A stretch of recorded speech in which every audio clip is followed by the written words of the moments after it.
gross.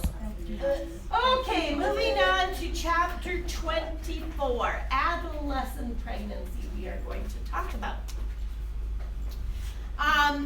There are some factors that contribute to teen pregnancy. Peer pressures are obviously one of them. Obviously, teens are more active with sexual activity. Teens can't always get contraceptive devices, and even if they do, sometimes they have inaccurate information with regard to how to use those appropriately.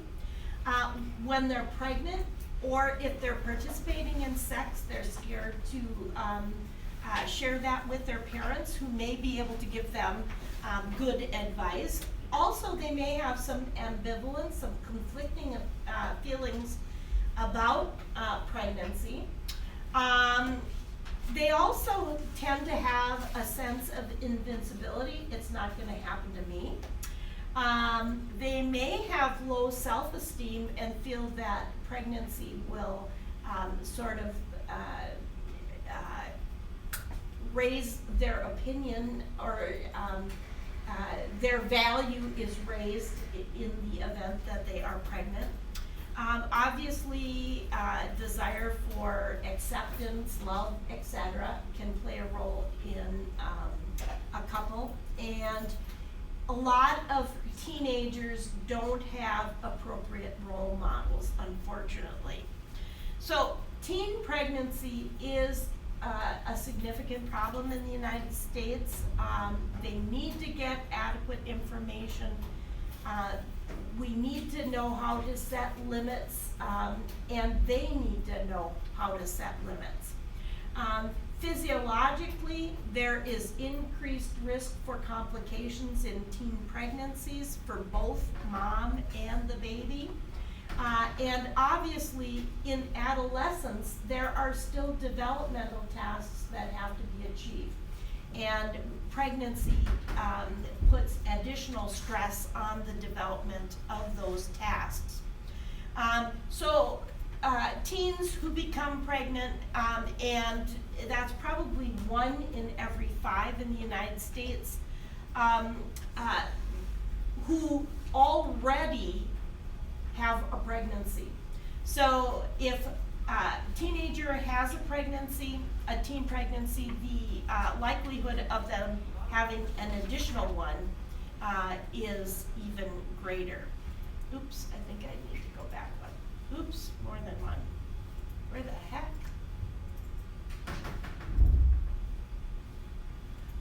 Let's see. Oh, went way. Okay. Okay, so interventions then for pregnant teens. Unfortunately, many teens do wait until their 2nd or 3rd trimester before they seek prenatal help. And again, some of the reasons that they may be delayed is, 1, they don't know that they're pregnant, that they don't know who to go to for health care. Also, they may deny that they're pregnant, and also because of fear, they may want to hide their pregnancy. So there are a number of reasons that teenagers don't seek early care, and why they delay that care. So eliminating barriers to health care, obviously there are 2 major barriers. Scheduling in a teenager's life is sometimes difficult. Also, there is a negative attitude generally across for healthcare workers when we see teenage pregnancy. And teenagers pick up on that quite readily. Applying teaching and learning principles are very important with teenagers, so sex education classes, counseling, especially preconception counseling, how to avoid getting pregnant. Remember that praising them and giving them adequate information does increase self-image. Planning for pregnancy gives them a sense of control and helps them to set sexual limits. A lot of times teaching can occur in groups. I know here in Superior we have that, it used to be in Hawks Hall, I don't know if it's still there. But teaching groups is helpful. Repetition is also helpful so that they can hear it more than once. And avoiding you should or you ought to do something. We all know that teenagers don't like those two terms. Nutrition, it's very important that we emphasize to the teenage mom that she is still growing, and so not only does she have to support her infant but also herself. And self-care we should review just as we would with any adult. Additional interventions include stress reduction, helping the teenager to identify stressors. You may want to get a social service consult. Role playing helps teenage moms, and helping them to think ahead how they are going to have to manage their lifestyle changes when the baby does actually come. Attachment to the fetus, again, just like with regular moms, once they see movement, that does increase the likelihood of attachment to the infant and encourages bonding. Breastfeeding is difficult for teens sometimes, so we have to adapt our teaching to their level of understanding. Provide them with adequate support. Once they are actually breastfeeding, adequate praise and positive reinforcement is also important.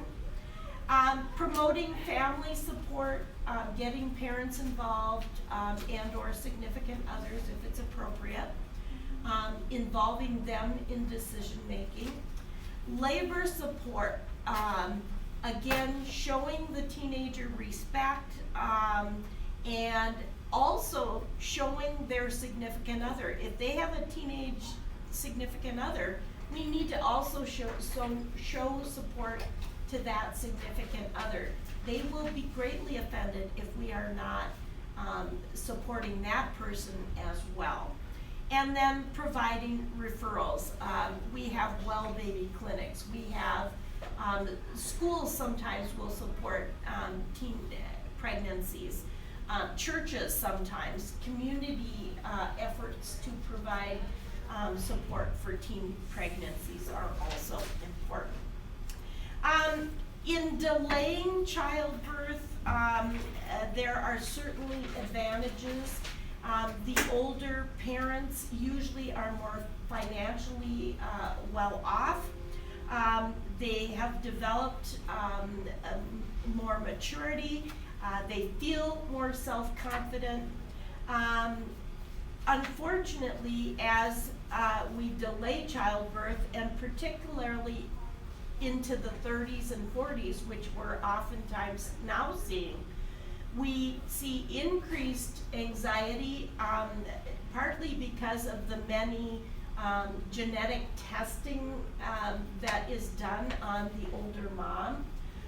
Also, pregnancy complications do increase with the older pregnant woman, and there is increased exhaustion because of changes in the aging body. Here we just have a mom who is an older prima gravida, though it does bring maturity, and oftentimes they're better able to problem solve. It then does also bring the increased risk of genetic anomalies and other physiological problems that are related to birth and pregnancy. Substance abuse, there's increased risk for medical complications in both mom and baby. There is no safe amount of alcohol. It is teratogenic. It can cause spontaneous abortion. It can cause abruptio placenta. Babies can be born with fetal alcohol syndrome, which oftentimes is characterized by growth retardation, CNS changes. A lot of times there will be facial characteristics that identify or single out the FAS baby. Typically there are facial discriminations. They have a set in jaw. They are microcephalic, a smaller than normal head. Oftentimes they have a very irritated, agitated cry. Tobacco, about 17% of women who are pregnant smoke in the United States. It too increases the risk for spontaneous abortion. It can cause low birth rate, abruptio placenta, placenta previa. It increases the likelihood for premature labor. Babies whose moms smoke, there's increased risk for SIDS. Also, premature rupture of membranes has been associated with smoking. Marijuana does cross the placental barrier and it does accumulate in the fetus. There's not a lot of research on that at this point. Cocaine blocks some of the neurotransmitters, norepinephrine and epinephrine. It causes hyperarousal in the infant and in mom. It can cause abruptio placenta, spontaneous abortion, premature rupture of membranes. It can cause preeclampsia. It also can play a role in stillbirth and fetal hypoxia. Amphetamines, these are CNS stimulants.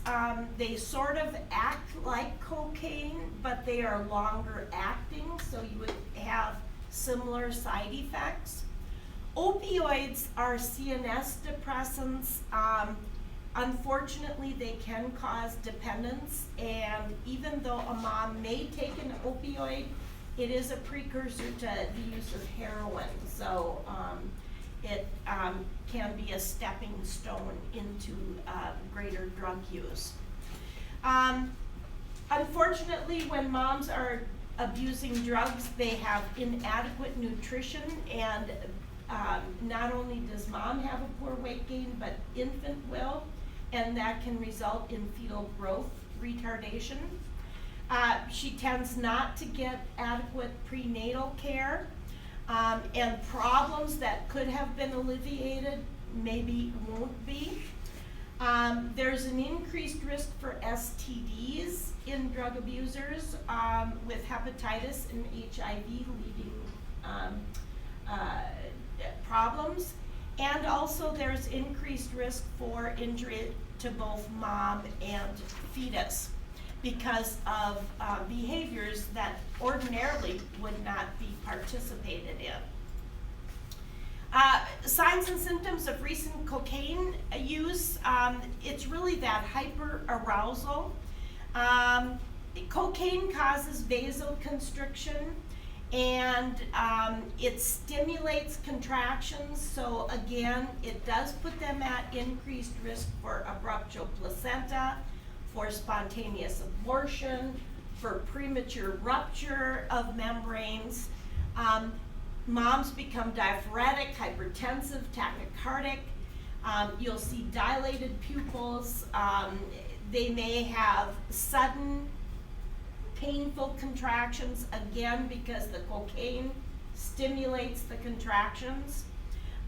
In the baby, you can have fetal tachycardia with excessive hyperarousal and activity. And the baby may suffer from hypoxia and have fetal growth retardation.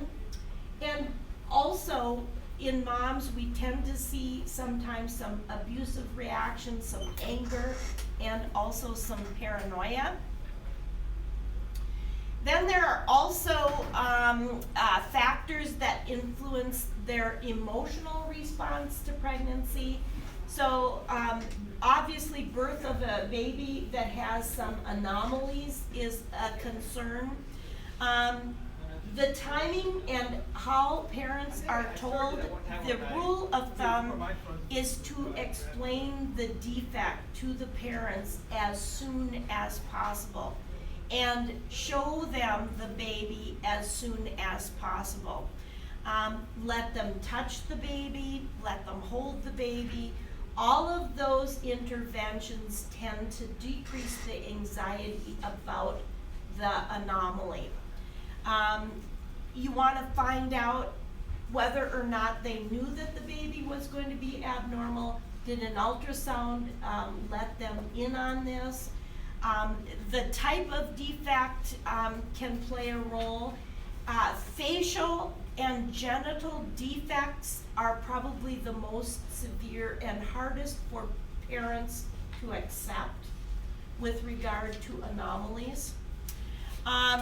The emotional response to the loss of a healthy baby is significant, so they go through grief and mourning, and through those grief phases.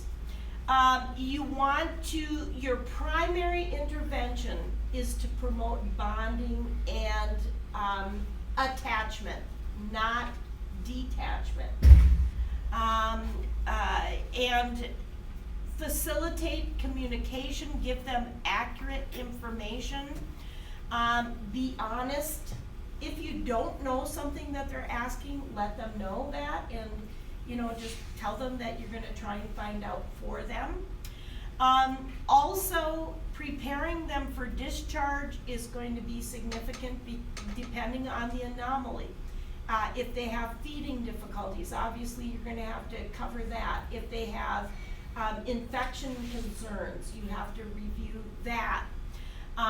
If positioning is going to play a role, and also anticipatory guidance of how they will manage the child will be important in that role. So touching, again, cuddling helps to foster attachment and helps them deal with the grieving process. Here it looks like the baby has an abnormal hand and finger.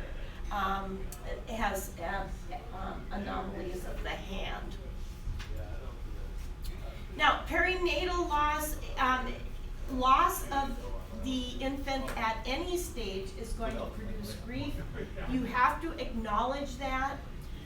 Early pregnancy loss can occur from spontaneous abortion. It can occur from ectopic pregnancy. And it oftentimes will precipitate intense grieving, depending on how long they've been trying to get pregnant, and certain circumstances. Death of and survival of twins, or death of some and survival of others, can provide feelings of ambivalence or conflict. Can they adequately grieve the lost one but celebrate the life of another? It brings stress. Previous pregnancy loss increases levels of anxiety. Presenting the infant to the parents is very important, because this is what they are going to remember. This is, gets set in their mind as the baby comes to them for the first time. Preparing a memory box is an option that your book talks about, giving them pieces of what was used for the baby during the hospitalization. And then respecting cultural practices. You know, maybe in some cultures they don't hold the dead infant. Others, they want to hold them, they want to bathe them, etc. The greatest help oftentimes is from contact with people who have already gone through a similar circumstance. So support groups are very helpful as well. Now, adoption can also be very trying. I'm sure some of you have watched Teenage Moms or what is the name of that? Oh, on TV. Teen Mom, yeah. One of the couples there did give up their newborn, and that mom is actually going through some significant psychological problems now, even after she's delivered her own baby and kept that baby. So these can be ongoing problems that occur. Nurses need to know, really, before they need to know if the parents are going to give that baby up for adoption. Obviously, parents can change their minds. There are open and closed adoptions. Open adoptions, generally, they're aware of who the baby is going to go to. A lot of times, adoptions occur from related parents or related family members. There's a lot of things to think about with regard to adoption. A healthy way of looking at it is that adoption, giving a baby out for adoption, is an act of love, not one of abandonment. And that, again, it can cause long-term psychological issues for mom and dad, for that matter. And then one of the unfortunate things that we see in pregnancy is that there is increased violence and partner abuse during pregnancy. Mom is already vulnerable, and we see increased problems with abuse, not only physical, but also sexual, emotional, economic, social, etc. Emotional abuse can include making a mom feel shame, losing self-respect. It makes them feel powerless. Social abuse can occur by actually isolating, where the abuser isolates the mom and tries to control the mom. And then obviously with economic, they can control the money avenue of availability. So women who are abused by their partners are always living under the threat of violence. It's always important that you ask the woman if she feels safe, and you want to do that outside of the presence of the significant other, because oftentimes that significant other will step in and answer for the woman. There are cycles of violence, and it can be random, but it also can be a pattern. Typically what we see is there is tension building that occurs. Maybe the significant other is very agitated and angry. Then the incident occurs where battering takes place. And then shortly thereafter, we have what is called a honeymoon period, where the abuser would do anything to take back what that person has done. And unfortunately, many abused women, have the hope that the abuse will stop, and they don't go and report what has happened, nor do they seek help at that point in time. So counseling is a very important part of dealing with partner abuse. And here's just those 3 phases. During the tension building phase, the woman tries to avoid the abuser. In the battering incident, I mean, it can run from minutes to days. And then in that honeymoon phase, again, mom just tries to maintain a hopeful attitude that it isn't going to happen again, which unfortunately it oftentimes does. So we need to evaluate and document all symptoms of injury, whether or not we're calling it abuse. Nonverbal signs and symptoms can include facial grimacing, a slow gait, vomiting, abdominal tenderness, absence of facial response, or a flat affect. Injuries might include welts, bruises, swelling, lacerations, burns from cigarettes, vaginal or rectal bleeding. There may be fractures. One of the most typical symptoms that we see with abused moms is they have these vague somatic complaints. They have anxiety, they have depression, panic attacks, they may complain of difficulty sleeping, a poor appetite, and that is sort of a red flag when they come into the ER to follow up, get them separated from their significant others so you can ask if they are feeling safe.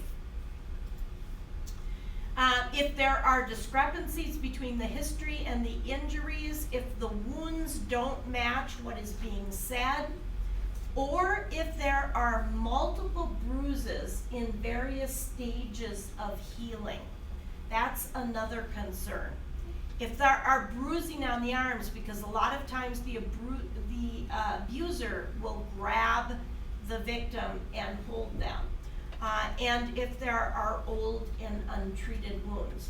Now, this can occur not only to the woman, but to newborns as well.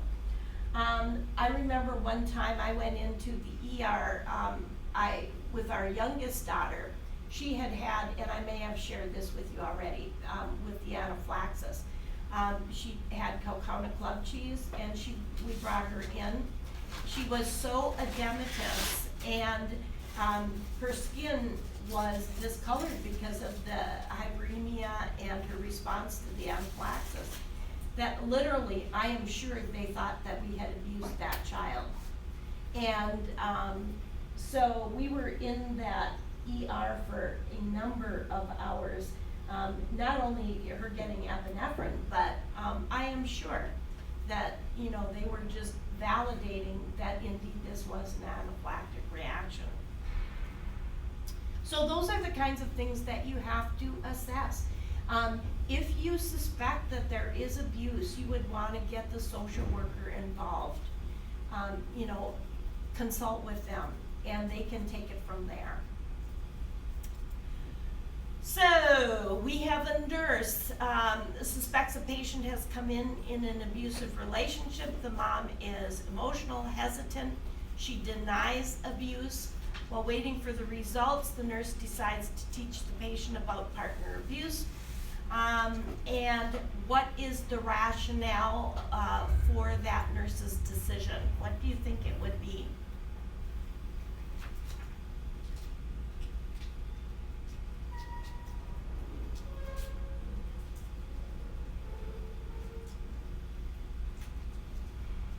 That's kind of a tough one. We do have an ethical responsibility, but I think it is the cycle of violence which continues and escalates once it begins. So as nurses, we have to ask questions, we have to listen, we have to help develop a plan, and we have to maintain our relationship with the abuser, unfortunately, because our behavior toward the abuser can actually extend to their additional abuse of the victim. We need to educate and then make referrals also. Okay, moving on. May I have your attention, please? Custodian, please call. Custodian, please call. Okay, we're gonna look at pregnancy-related complications. Obviously, these are some of the complications that occur as we move through a pregnancy. Abortion is defined as loss of pregnancy before a fetus is viable. And usually that occurs at 20 weeks or by the time the infant is 500 grams or greater.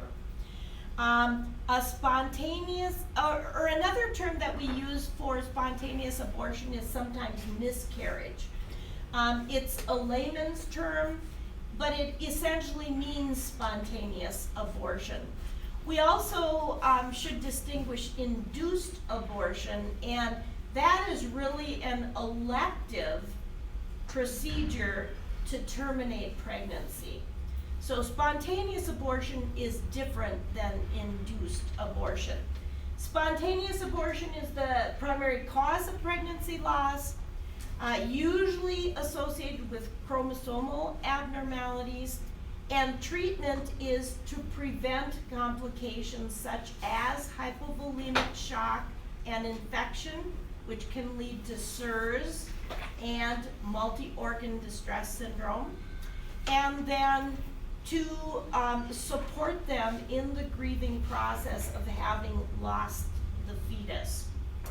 There are various types of abortion. A threatened abortion, usually the first symptom is vaginal bleeding. They may have uterine cramping as well as backache. They may feel some pelvic pressure, but bleeding usually occurs, and that is a sign. Inevitable abortion is when the membranes rupture and the cervix dilates. These patients might have to have a D&C. Incomplete abortion is when some of the product of conception is expelled, but some remains within the uterus. They may complain of bleeding and cramping. Usually what we want to do is type and cross them because we can anticipate they will need blood. We want to make sure that they have IVs. We may have to do a D&C. Oftentimes, they will give them oxytocin in order to increase the contraction so that they'll expel the rest of the product of conception. A complete abortion is when the whole product is expelled, and really, if that has been done, there really is no treatment for that. You certainly want to discuss with them to avoid sex for a period of time to prevent infection and other potential possibilities. A missed abortion is when the fetus dies, usually in the first half of the pregnancy, but the fetus is retained. Usually then the fetus is expelled spontaneously, but a D&C may be required. They may give medications such as Cytotec or misoprostol in order to expel the fetus. And it does that by inducing contractions. A missed abortion has basically two major complications. One is infection, and the other one is that a missed abortion can result in DIC, disseminated intercoagulopathy. Typically, we see both the fetus and the placenta having to be delivered in DIC, and it immediately ends the pregnancy. And then in recurrent abortion, those are habitual abortions, where there are 3 or more abortions, and those could be either genetic. In my mother's case, for example, she had a misshapen uterus, and it might be related to systemic problems such as lupus. Diabetes also increases the risk for for recurrent abortions. STDs also increases that risk. Oftentimes, in order to treat recurrent abortions, if a mom does have an incompetent uterus, they may do a cerclage procedure or a purse string procedure where they close that cervix to maintain the pregnancy. Okay, and here's basically 3 types. This is a threatened abortion. We do see that there's vaginal bleeding. In inevitable abortion, we see the rupture, or the membranes rupture, and the cervix actually dilates. There's no way to stop that. And an incomplete abortion, when some of the product is expelled and some remains. Generally, we give them oxytocin to expel the rest, and or a DNC has to be done. Ectopic pregnancy then can also be result in abortion. Ectopic pregnancy is when there's the ovum implants outside of the uterine cavity, and the majority of the time it's implantation in the fallopian tubes. Unfortunately, in the United States, we're seeing that happen more frequently, and that is because of STDs and pelvic inflammatory disease. Therapeutic management is to prevent severe hemorrhage, which can occur, and also to preserve the fallopian tube for future pregnancy and fertility. The sites that are most common for ectopic pregnancy in the ampulla region, the fibro region, the isthmic, and then in the interstitial region. So there are a number of places where it can implant. Now, gestational trophoblastic disease is a sort of a spectrum of diseases that can mimic pregnancy. It can be a hydatidid mole, which is benign, or it can be tumors, gestational trophoblastic tumors. Also, it's characterized by proliferation and edema of the villi in the uterus, and it sort of forms a grape-like vesicle grouping, and it can be a neoplasm or cancer, and it can cause life-threatening complications, so it's not something that is not significant. Symptoms, again, of molar pregnancy or of hydatidid or of tumors include increased production of HCG, human chorionic gonadotropin, and that causes increased nausea. Early onset of pregnancy-induced hypertension.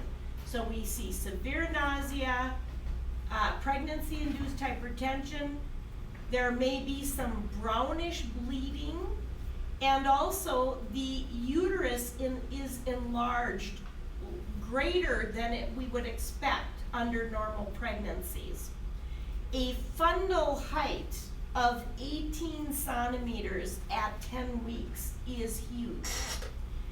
Remember, we said at 20 weeks we expect the fundal height to be at about the height of the umbilicus, but at 10 weeks, if it's at 18 centimeters, that is huge, and that could indicate a molar or trophoblastic tumor or pregnancy. So management of that is evacuation of the pregnancy And then regular follow-up, because a molar pregnancy does put them at increased risk for cancer. And so you have to have follow-up to see if there are malignant changes.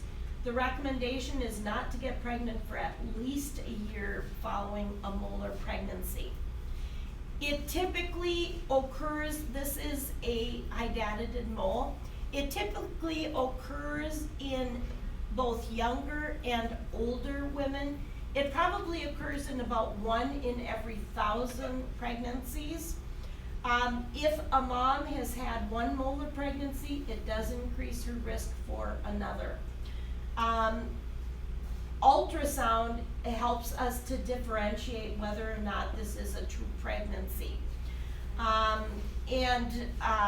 So it can have some significant problems associated with that. Now, after 20 weeks of gestation, the 2 major causes of hemorrhage are placenta previa and abruptio placenta. Placenta previa is when there's implantation of the ovum in the lower uterus near the fetal presenting part. It can completely cover the os, which is the worst situation. It happens more frequently in older multiparas, in other words, women who have had more than a few children. It occurs in C-sections, in women who have had DNCs, also in women who smoke and use cocaine. Placenta previa usually presents with painless vaginal bleeding, and one of the things that is contraindicated without a doubt in placenta previa is they should not do vaginal exams, because that could disrupt the and cause hemorrhaging. So checking for cervical dilation and effacement would be contraindicated in a woman with placenta previa, because it could perforate the placenta and cause hemorrhage. Then abruptio placenta, that's when the placenta separates before the fetus is born, and bleeding can be visible or it can be concealed. Risk factors for abruptio placenta include hypertension, smoking, a multigravida, if they have abdominal trauma like motor vehicle accident, cocaine use. Also, people who have autoimmune antibodies are at increased risk for abruptio placenta. Usually symptoms include vaginal bleeding, abdominal and low back pain, and usually it's sort of an aching and dull pain. There is uterine instability and irritability, low intensive contractions, a high uterine resting tone. In other words, the uterus stays tight when it's supposed to be resting. Uterine tenderness, as this states, and usually it's localized over the site where the abruptio has occurred. They have back pain. In the baby, you may see non-reassuring fetal heart rates. And if it is allowed to go on, they may have symptoms of hypovolemic shock, as well as it can result in fetal death. So fairly significant signs and symptoms. These are the 3 classifications of placenta previa. Marginal usually means it's about greater than 3 centimeters from the internal os, or where the cervix opens. Partial placenta previa is within 3 centimeters, so it's closer to the os, but it's not fully covering it. And then a total placenta previa is when the placenta completely covers the opening. Then there are 3 types of abruptio. Marginal is with external bleeding, which we will see, but not always. Partial is when there's concealed bleeding. So see, it has let loose here, and now there's actual bleeding underneath. This does put the mom at risk for DIC. And then complete abruption, where there is total concealed bleeding.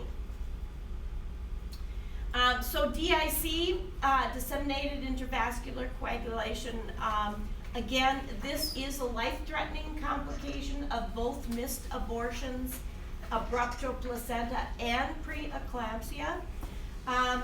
Basically, coagulation factors are activated simultaneously, and they have to deliver the fetus and the placenta. That's the only treatment for that. You can anticipate that blood products will be given, as well as cryoprecipitate, to maintain circulating volume, and so that they won't go into hypovolemic shock. So signs of concealed hemorrhage, an increase in the fundal height, and probably one of the most common symptoms is this hard board-like abdomen. Remember, we said in the GI tract, a hard board-like abdomen indicates what? Bleeding, but peritonitis also. But GI bleed, and here, hard board-like abdomen is a sign of abruptio placenta, because what's happening is the hematoma is forming behind the placenta, and blood infiltrates then into the uterine muscle, and that's why it feels hard. A high uterine baseline tone, again, it doesn't relax. Persistent abdominal pain, systemic signs of early hemorrhage. So they can have a blood pressure drop and become tachycardic, thready. Persistent late decelerations, and also vaginal bleeding that can be slight or absent. They don't have to have bleeding, obvious bleeding with abruptio placenta. The most dangerous potential complication of abruptio placenta is hypovolemic shock. So we need to monitor for signs of hypovolemic shock. We need to monitor the fetus. We usually do that with continuous external fetal monitoring. We need to promote tissue oxygenation, and we do that by putting mom on her side. We also put the head of the bed flat, and we limit her movement and try to decrease her anxiety. We replace fluids. We provide emotional support because we want that stress to diminish, and we can anticipate that birth might have to occur, so we need to prep them for surgery, potential surgery. So signs of hypovolemic shock then: increased pulse, falling blood pressure, weak, diminished, thready peripheral pulses, cool, moist skin, pallor, cyanosis, which is actually a late sign, oliguria or decreased urinary output. Remember, less than 30, we need at least 30 per hour, decreased hemoglobin and hematocrit, and actual changes in mental status. So, abruptio placenta. Another complication that can occur during pregnancy is hyperemesis gravidarum.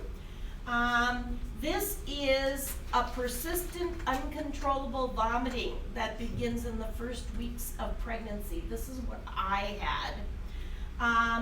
And there's basically a loss of 5% or more of pre-pregnancy weight. It also may be seen in dehydration. Moms can become acidotic because they're basically from starvation.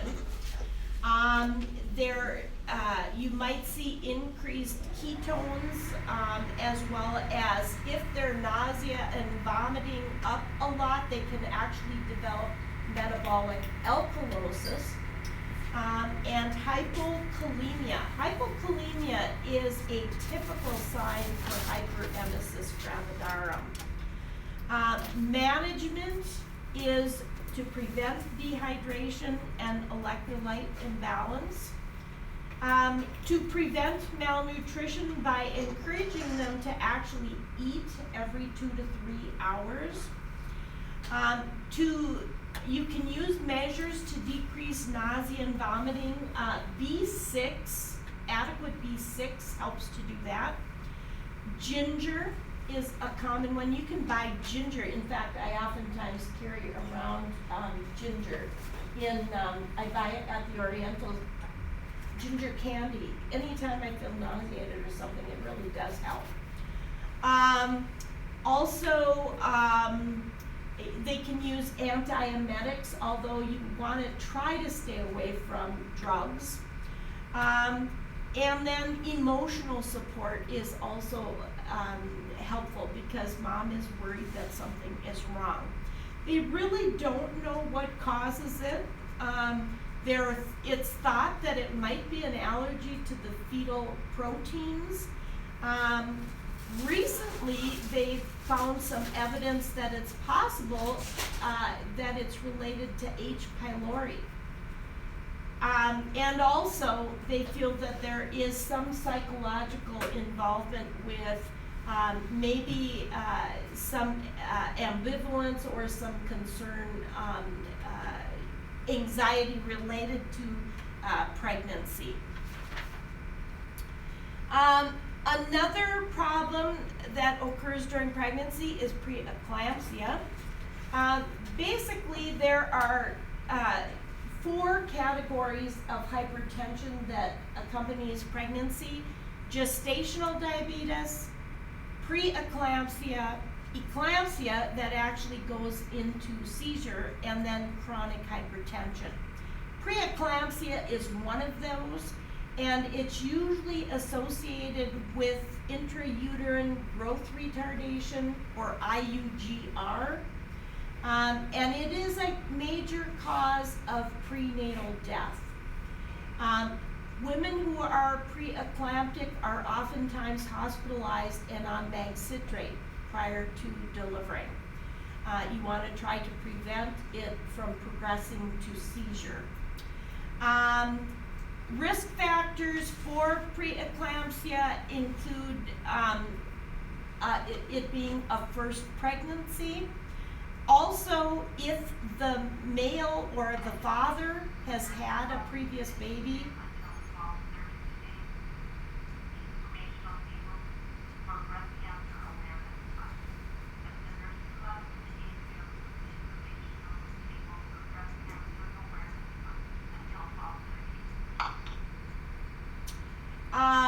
So if the man has delivered or has had a baby with another partner where the mom was preeclamptic, also women over the age of 35, if a mom is anemic, if she has a history of hypertension, chronic renal disease, if she's obese, if she's diabetic,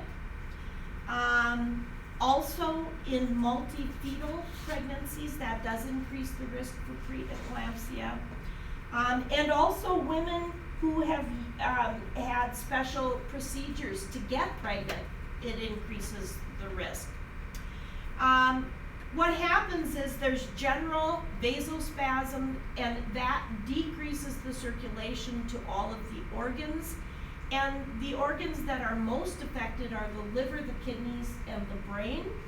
Typically, we manage that with bed rest, reducing stimuli, and administering anticonvulsants.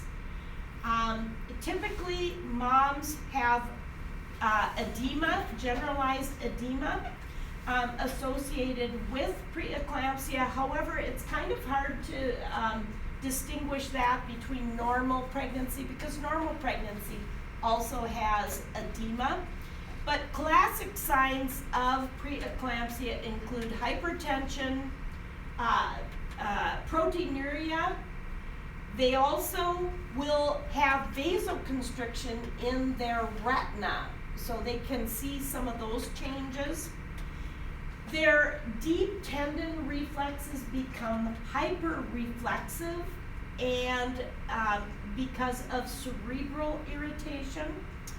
And pregnancy-induced hypertension can cause headache, visual changes, and that's again due to increased cerebral edema. It also can cause epigastric pain, and that is because the liver is being distended.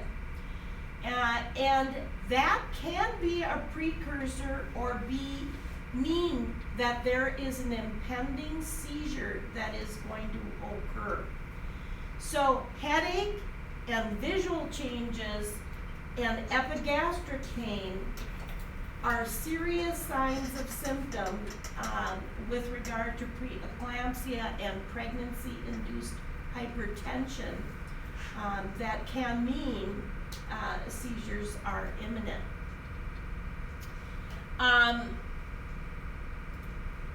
Home care with mild preeclampsia usually is done in the home. Basically, they're not on full bed rest, but they do restrict their activity. Mom is encouraged to do kick counts to make sure that the fetus is okay and getting adequate oxygenation. Blood pressure is monitored, and generally, if they're hypertensive or if there's an increase in systolic of more than 30 millimeters of mercury or in diastolic of 15 millimeters, usually that is indicative of preeclampsia. If they have a rapid weight gain, in other words, more than 2 kilograms in 1 week, that is a sign of preeclampsia. Proteinuria, and usually we check for protein in the first voiding of the day. If it's concentrated like 1+ or greater, then usually you need to do additional testing. Remember that a small amount of proteinuria can occur in normal pregnancies, but if we see more protein, that is a concern. Usually women are restricted on salt, and fetal surveillance will be done. In other words, we'll do fetal heart rate, fetal movements, etc., non-stress tests. And again, pedal edema is pretty common in normal pregnancy, so edema alone is not sufficient to diagnose preeclampsia. Eclampsia then is when a mom actually moves to seizure. In order to prevent that from happening, mag sulfate is usually used to prevent seizures, and it reduces vasoconstriction. The problem with mag sulfate is that it can be toxic to moms. So you want to watch for an absence of DTRs, deep tendon reflexes.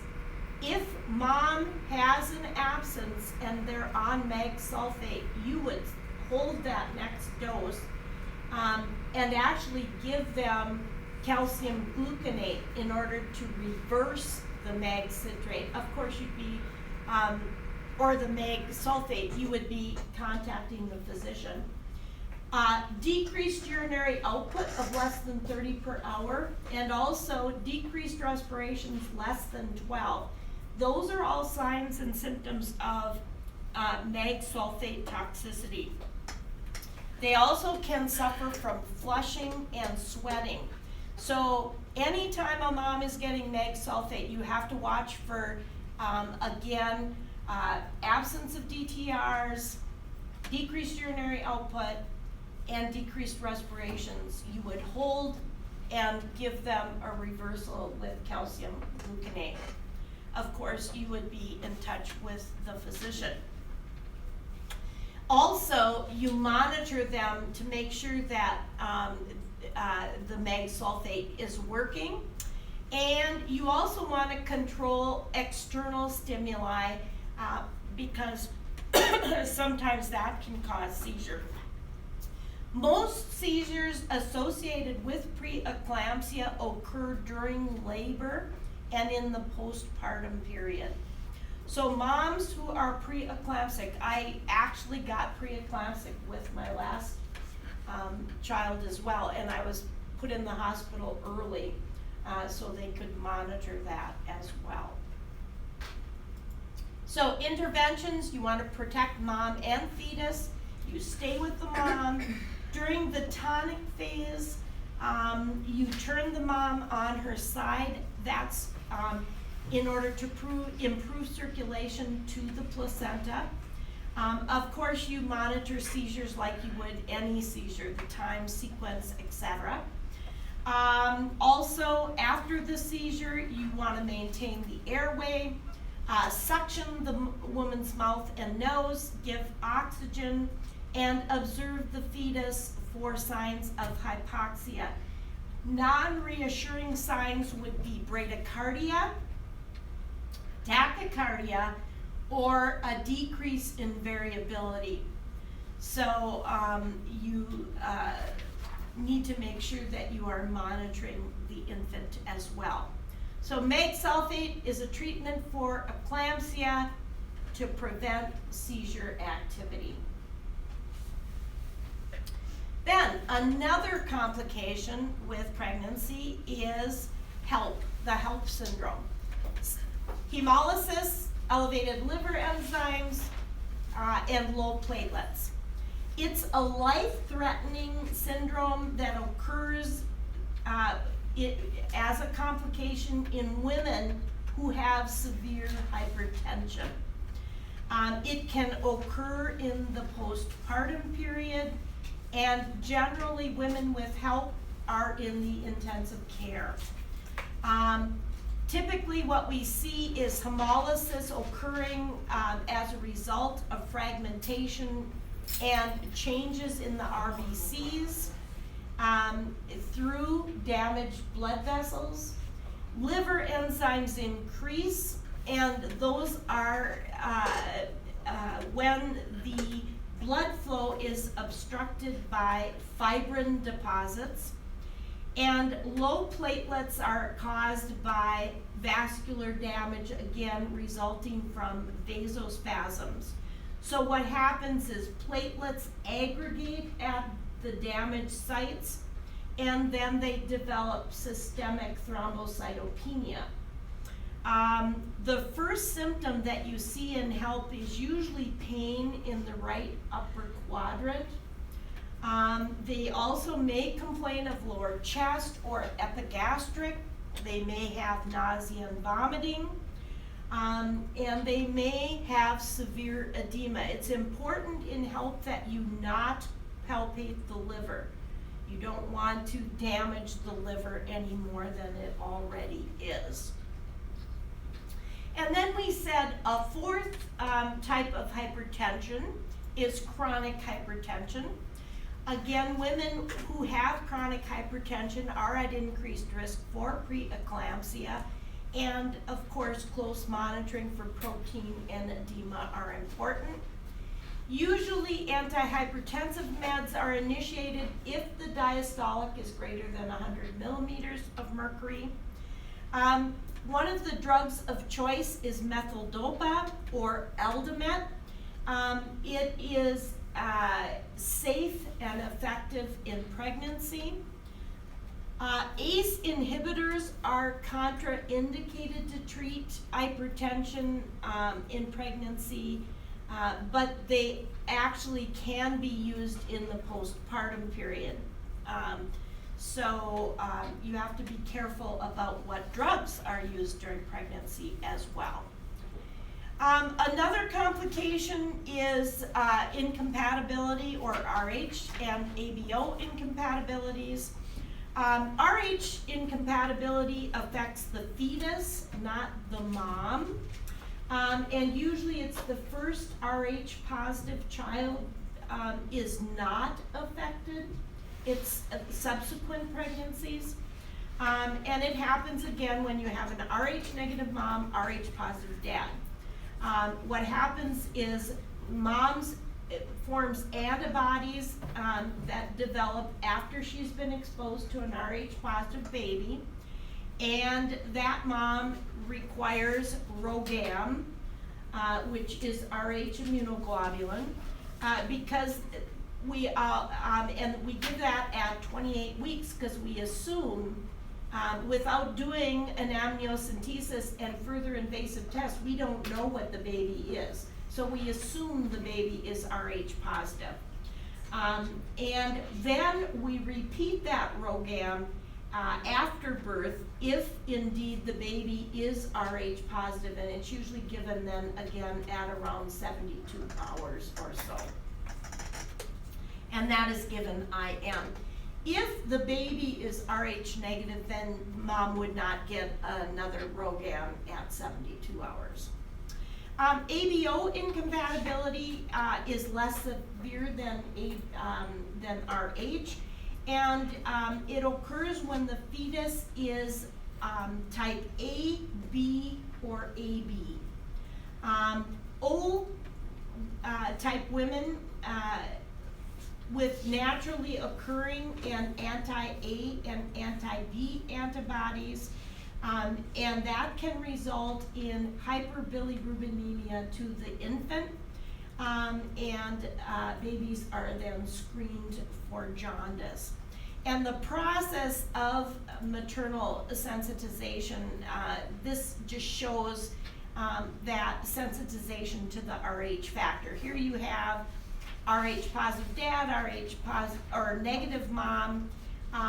Basically, even if 1 to 2 drops of fetal blood gets into mom's circulation, mom starts to develop antibodies, and then there's exchange of those of blood during that third stage of labor, and then mom's antibodies form after birth, and then in a subsequent pregnancy with an RH negative fetus, mom's antibodies actually attack the RH negative baby. So that is RH. So complications associated with pregnancy. Then we want to move on to disorders during pregnancy.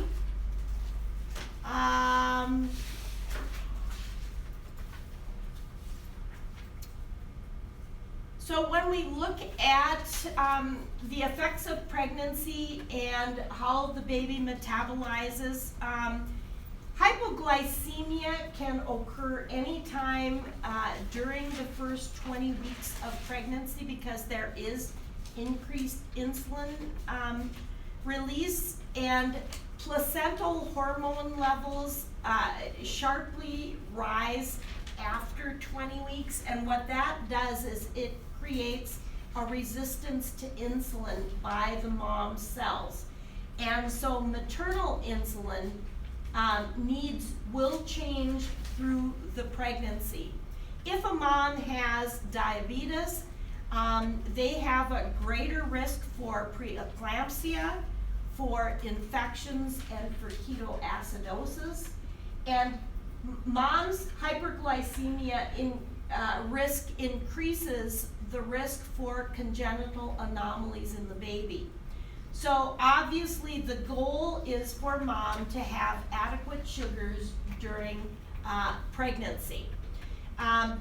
What happens on the fetus is the fetus growth depends on mom's blood vessels and the blood glucose levels.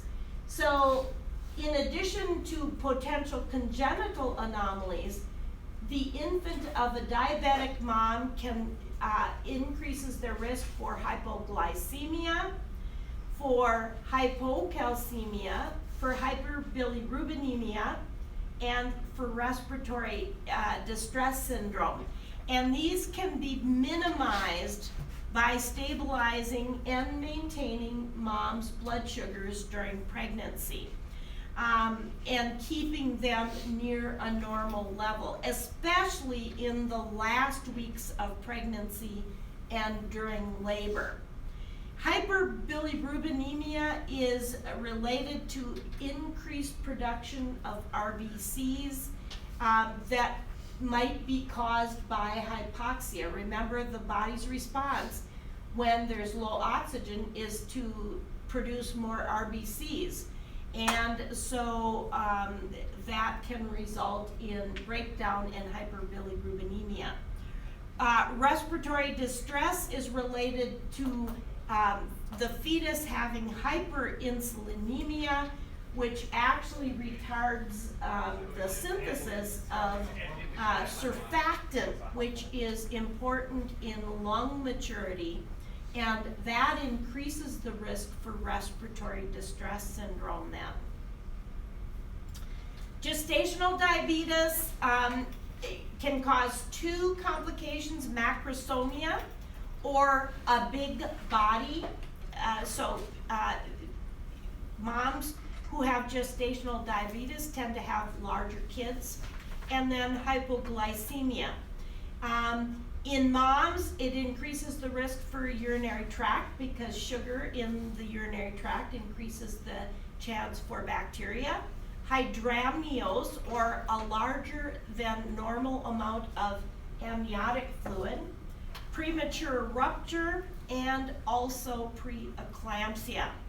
Risk factors for gestational diabetes include being overweight or obese, older than 25, previous birth outcomes associated with gestational diabetes, becoming gestational diabetic in previous pregnancies, a history of abnormal glucose tolerance, a history of diabetes in a very close relative, and then if you're a member of a high-risk ethnic group, Native Americans, for example, are at high risk, as are Native Alaskans or Eskimos. It's essential to identify gestational diabetes, and generally what they will do is a glucose challenge test with an oral glucose tolerance test. That is the gold standard for diagnosing gestational diabetes. What you do is you determine the fasting blood glucose, then you give them 100 grams of oral glucose, and then you measure the plasma glucose levels at 1, 2, and 3 hours. And that is the way then that you diagnose gestational diabetes. Therapeutic management is with diet. Usually you want a dietitian or a diabetic educator involved, usually 3 meals with 3 snacks a day. Exercise, fasting blood glucose is usually done when they've been NPO for at least 4 hours. And then they can do check glucose again 2 hours after each meal. If it's greater than 95 and greater than 120 with meals, then they generally, it would be fasting. If it's greater than 95 for fasting, or greater than 120 after meals, generally they will want mom to go on insulin during the pregnancy. Fetal surveillance then, usually they will monitor kick counts, they will do ultrasound, biophysical profiling, and non-stress and contraction stress tests, or they can do an amniocentesis, again to check for fetal lung maturity. So we have a prenatal visit, nurse explains dietary management. Nurse evaluates the teaching has been effective when the mom states diet and insulin needs change during pregnancy. You should know the signs and symptoms and teach those to the woman of hypo and hyperglycemia. Remember, hypoglycemia, shaky, sweaty, cold, clammy, hungry. They may have a headache. They may have blurred vision. Hyperglycemia, more typically when they diagnose diabetes, so polydipsia, polyphagia, etc. Then cardiac disease, changes that occur in normal pregnancy put additional stress on a mom who already has cardiac decompensation. So the primary goal during pregnancy is to manage heart disease and prevent the development of congestive heart failure. Management focuses on fluid overload.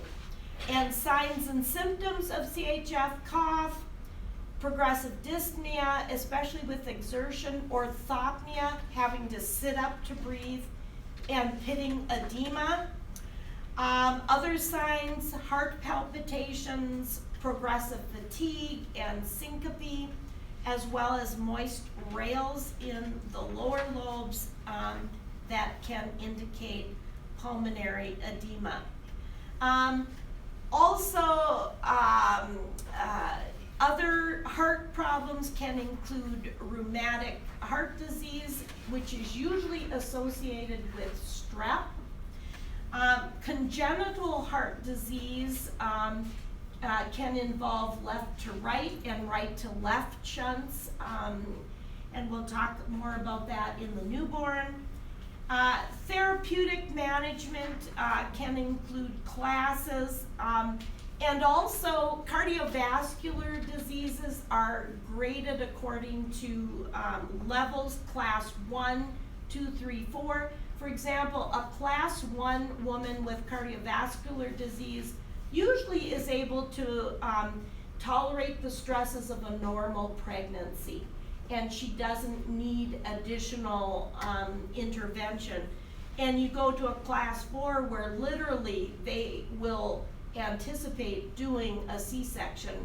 They don't want mom to labor at all because it would cause too much stress on the heart. Typically with patients with cardiovascular disease, they do require anticoagulant therapy because remember, pregnant women are in a hypercoagulable state. So heparin and or Lovenox is used. Usually warfarin is not. Typically they will use Lovenox and or heparin. Other complications: anemias. Those are one of the most common problems in pregnancy. Iron deficiency anemia usually causes about 75% of anemias. And it is hard to get enough iron that you need just through diet alone. So usually women are given prenatal vitamins with vitamin C, and the vitamin C increases iron absorption. Meat, fish, chicken, green leafy vegetables are high in iron. Same thing with folic acid deficiency, which can cause megaloblastic anemia. And usually women are given folic acid supplementation during pregnancy. Typically, if they have a deficiency, babies can develop neurotube defects or CNS changes. And typically you can get folic acid in beans such as kidney beans, lima beans, again, dark green leafy vegetables. Another problem is sickle cell. It's an autosomal recessive. It can cause anemia. The reason is that there is abnormal hemoglobin that is shaped like a sickle, and that results in a distortion and in the destruction of the RBCs, and pregnancy worsens the disease. The primary goal is to prevent sickle cell crisis. Also, sickle cell does increase the susceptibility to infection, and it increases the risk for DVT and obstruction of blood vessels. Crisis can damage multiple organs, so it can result in shock and multiple organ distress syndrome. And so you may see signs and symptoms through all the systems. Thalassemia is a genetic disorder. It involves abnormal synthesis of alpha and beta chains of hemoglobin. Labs are similar to iron deficiency, and one of the things you have to understand is that iron administration can still cause problems, and they can develop iron overload, so we need to be aware of that as well. Immune complex diseases can include SLE. It is a chronic inflammatory autoimmune disease. We've already talked about it. It can affect any organ, any system. Basically what happens is antibodies are produced and to one's own cells and tissues.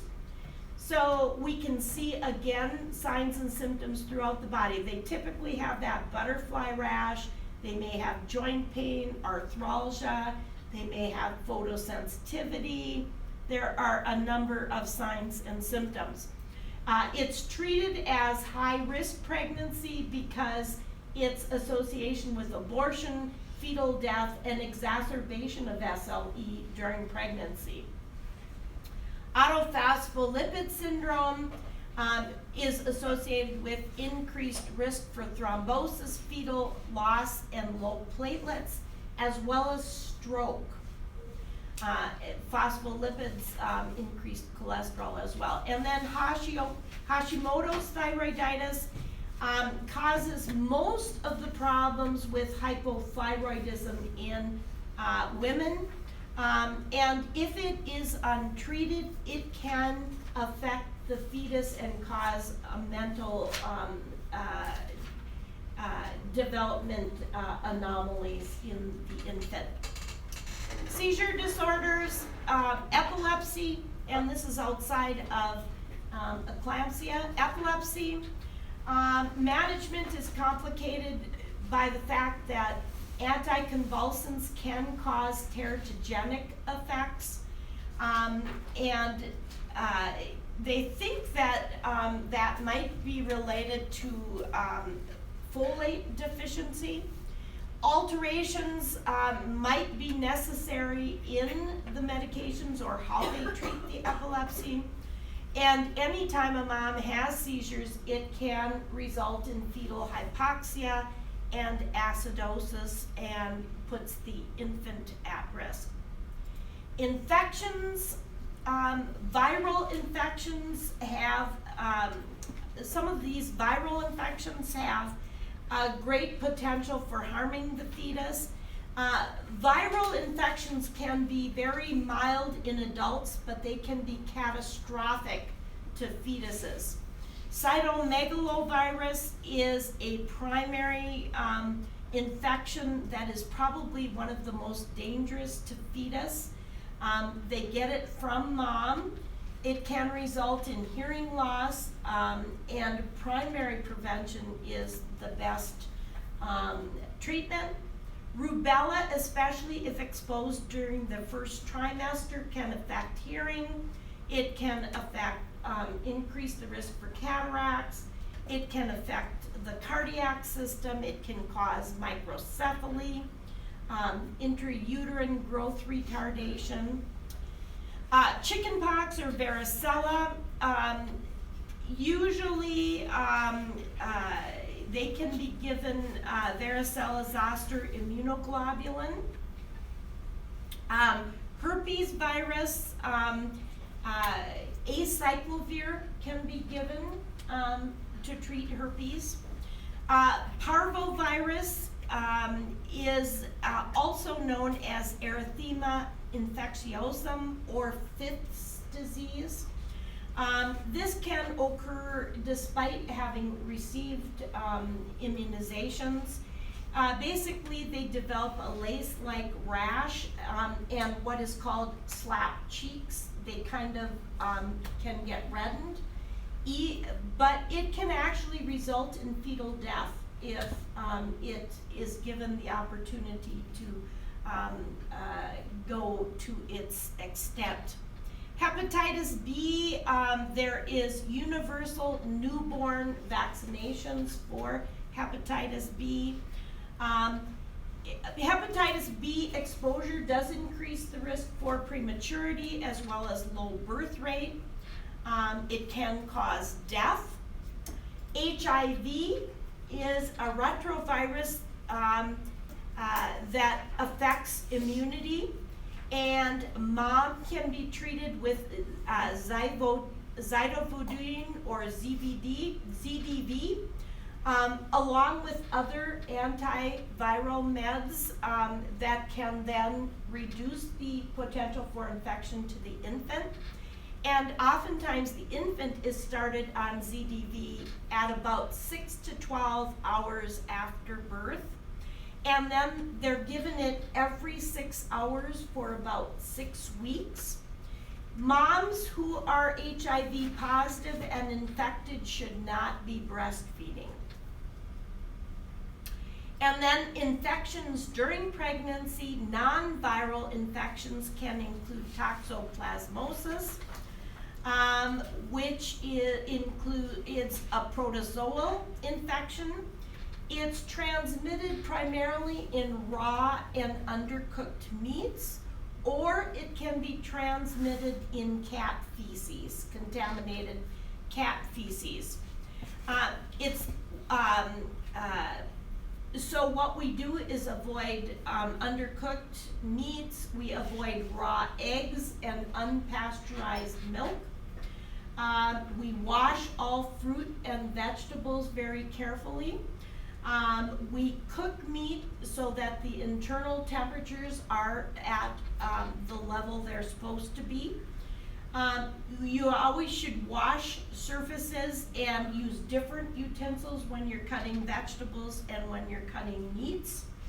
And avoid, a pregnant woman should avoid contact with cat feces when she is pregnant, so hopefully she doesn't have to clean the litter boxes or sand boxes where cats frequently will urinate, or even in garden soil. If she does find she has to, washing hands is very, very important, so avoiding that contact. Another non-viral group B, strep. It is a leading cause of life-threatening perinatal infection that can lead to sepsis as well as pneumonia and meningitis. And then also TB, although we're not seeing as much of that anymore. And that's it. Chapter 31 on fertility, you should look at that as well. How to counsel patients with fertility, and I will go over that as well on tape. And that's it. Next time we will be covering the birth experience as well as probably care of the new family. And then the last day will be word, high-risk new word.